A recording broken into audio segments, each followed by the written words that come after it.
Диетолог маманың айтуынша, қауынның ең алдымен қант диабетімен ауыратын және асқазан жарасы асқынған адамдар бас тартуы керек. Бүгінгі видеода қауынды қалай жеген дұрыс, оны немен қосып жеген дұрыс, немесе жеуге болмайды, осы туралы видеода айтатын боламын. Сондықтан видеоны соңына дейін міндетті түрде қараңыздар. Бұл видео сіздерге пайдалы болмақ.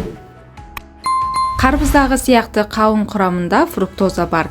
Бұл қандағы қантты айтарлықтай арттырады. Асқазан жарасы бар адамдарда қауынды сақтанып жеу қажет. Сондай-ақ дәрігердің айтуынша, қауын қарбыз сияқты дененің ісінуіне әкелуі мүмкін. Сондықтан егер сізде осындай проблема болса, онда қауыннан біраз уақыт бас тартқан дұрыс. Қауынды қалай жеуге болатыны туралы диетолог маманнан 3 кеңес.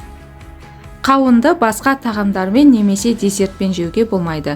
Ол ауыр өнім болып саналады және асқазанда емес, ішекте қорытылады. Сондықтан оны тамақтан бөлек жеген дұрыс. Қауын жеген соң су ішіңіз. Тым көп қант тіс эмалін зақымдайды. Қандағы қанттың жоғарылауы тым күшті болмауы үшін бір уақытта 400 граммнан артық қауынды тұтынуға болмайды. Балалардың одан да аз жегені жөн. Қауынды аш қарынға мына өнімдермен қосып жеуге болмайды.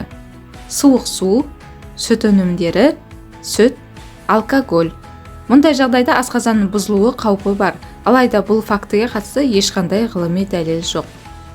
Сонымен қатар қауынның қандай пайдасы бар? Қауынның құрамында кремний бар. Бұл элемент теріге пайдалы әсер етеді, безеулер мен әжімдерді жояды.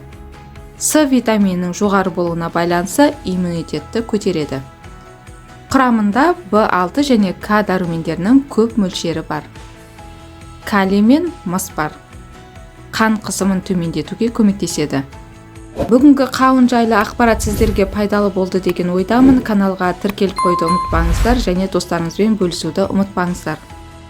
Ем болсын.